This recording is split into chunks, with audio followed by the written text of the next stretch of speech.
Movie की starting में हम एक लड़की को देखते हैं जिसका नाम होता है एना। एना अपनी दोस्त के साथ रहती है।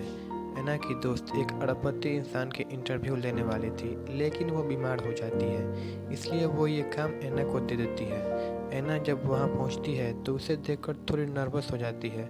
उस आदमी का नाम क्रिश्चियन होता है। एना क्रिश्चियन का इंटरव्यू ठीक से नहीं ले पाती है क्योंकि क्रिश्चियन बहुत ही स्मार्ट होता है, बट एना के नर्वस होने के बावजूद क्रिश्चियन उसकी बिहेवियर से इम्प्रेस हो जाता है और वो सारे क्वेश्चन के आंसर एना के दोस्त को मेल कर देता है। और उसके अगले ही दिन एना की मुलाकात क्रिश्चियन से हो जाती है। एना एक हार्डवेयर स्टोर में काम करती है और क्रिश्चियन एना से वहीं मिलता है। एना बोलती है कि उसकी दोस्त को न्यूज आर्टिकल के लिए आपकी फ़ोटो चाहिए। क्रिश्चियन मान जाता है। अगले दिन क्रिश्चियन फ़ोटोशूट के बाद एना को कॉफ़ी पर ले जाता है। वहाँ वे दोनों बातें करते हैं। एना की बातों से क्रिश्चियन समझ जाता है कि वो मेरे नेचर की अपोजिट है। जहाँ क्रिश्चियन को प्यार और रोमांस नहीं पसंद है और एना को ये सब पसंद है। एना की बात सुनकर क्रिश्चियन वहाँ से जाने लगता है और कहता है कि मैं तुम्हारे लायक नहीं हूँ। क्रिश्चियन की बात सुनकर एना थोड़ा दुखी हो जाती है और वो वहाँ से चली जाती है। थोड़े दिनों बाद एना को एक पार्सल आता है। उसमें एना की फेवरेट बुक होती है और उसी में क्रिश्चियन की तरफ से एक सॉरी कार्ड भी होता है। तभी उसकी दोस्त ग्रेजुएशन ख़त्म होने की खुशी में उसे एक बार में ले जाती है और वहाँ एना ज़्यादा पी लेती है और क्रिश्चियन को फ़ोन करके बोलती है कि वो उसके गिफ्ट को वापस कर देगी। उसके बाद जब क्रिश्चियन को पता चलता है कि एना बार में है तो वो वहाँ जाकर उसे अपने होटल में ले आता है। सुबह होने के बाद एना को लगता है कि रात में वो दोनों इंटीमेट हुए होंगे और क्रिश्चियन बोलता है कि तुम्हें घबराने की कोई ज़रूरत नहीं है, तुम जैसा सोच रही हो वैसा कुछ भी नहीं हुआ है, और वो एना को उसके घर भिजवा देता है। तब एना को क्रिश्चियन का बिहेवियर अच्छा लगने लगता है और वो दोनों रोज़ मिलने लगते हैं। फिर एक दिन क्रिश्चियन एना से कहता है कि वो उसके साथ रिलेशनशिप में तभी आएगा जब वो उसके नॉन डिस्पोजल एग्रीमेंट पे साइन करेगी।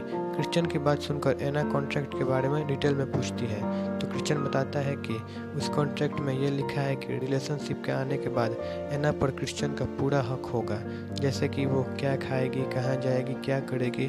उसके बाद क्रिश्चियन एना को एक रूम में ले जाता है जिसे वो रेड रूम कहता है, जहाँ कई तरह के विल्सन पॉइंट्स फर्नीचर थे।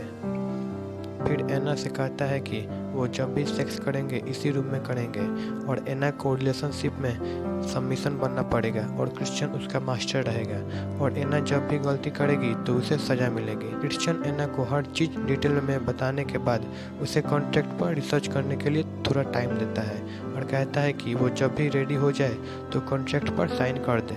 क्रिश्चियन की बातों से एना ऑकवर्ड हो जाती है और घर आने के बाद उसे इग्नोर करने लगती है।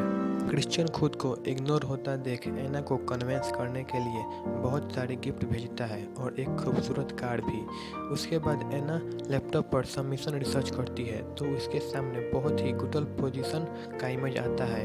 वो देखकर डर जाती है और उसे लगता है कि क्रिश्चियन भी उसके साथ ऐसा ही करने वाला है। फिर क्रिश्चियन एना को कन्विंस करने लगता है उसके पास आने के लिए और उसके बाद वो दोनों एक सबमिशन पोजीशन परफॉर्म करते हैं। उसके बाद एना का डर खत्म हो जाता है, लेकिन क्रिश्चियन के बार बार करने पर भी एना कॉन्ट्रैक्ट पर साइन नहीं करती है। कुछ दिन बाद क्रिश्चियन एना को अपनी फैमिली से मिलाता है। एना वहाँ बोलती है कि वो कुछ दिन के लिए जॉर्जिया जा रही है अपनी माँ से मिलने के लिए। एना की इस बात से क्रिश्चियन थोड़ा फ्रस्ट्रेट हो जाता है। वो कहती है कि मुझे ऐसा रिलेशन नहीं चाहिए, वो नॉर्मल कपल की तरह रिलेशन चाहती है। क्रिश्चियन को एना अपनी बात कहकर अगले दिन जॉर्जिया चली जाती है। वहाँ पहुँचने के बाद एना क्रिश्चियन को फ़ोन करके कहती है कि मुझे तुम्हारी याद आ रही है। एना की बात सुनकर क्रिश्चियन अगले ही दिन जॉर्जिया पहुँच जाता है और एना को सरप्राइज दे देता है। वो दोनों बातें कर रहे होते हैं तभी क्रिश्चियन को कॉल आता है। कॉल उठाते ही क्रिश्चियन परेशान हो जाता है और अपने बिजनेस के सिलसिले में वापस सिएटल आ जाता है। एना भी अपनी मॉम से मिलकर कुछ दिन बाद वापस क्रिश्चियन के पास आ जाती है और जब भी वो क्रिश्चियन के साथ सेक्स करती तो देखती क्रिश्चियन हर बार उस पर सबमिशन के नए नए एक्सपेरिमेंट परफॉर्म करता है। क्रिश्चियन का बिहेवियर से एना बहुत ही हर्ट होती है और वो क्रिश्चियन से लड़ने लगती है और कहती है कि वो उसके साथ नॉर्मल रिलेशन में क्यों नहीं आना चाहता। एना की बात सुनकर क्रिश्चियन कहता है कि उसका नेचर ही ऐसा है जिस वजह से वो बाकियों की तरह नहीं है। उसकी बस यही फैंटेसी है कि वो 50 तरीकों से सेक्स करना चाहता है क्रिश्चियन की बात सुनकर एना गुस्से में आ जाती है और उन 50 तरीकों में से एक तरीका करने को कहती है। क्रिश्चियन उसे वार्निंग देता है पर एना अपनी बात पर टली रहती है। आखिरकार क्रिश्चियन एना को बेडरूम में ले जाता है और एना पर एक तरीका परफॉर्म करता है जिससे एना को बहुत तकलीफ होती है। इसी बीच एना देखती है कि उसे जितनी तकलीफ हो रही थी क्रिश्चियन को उतना ही मजा आ रहा था।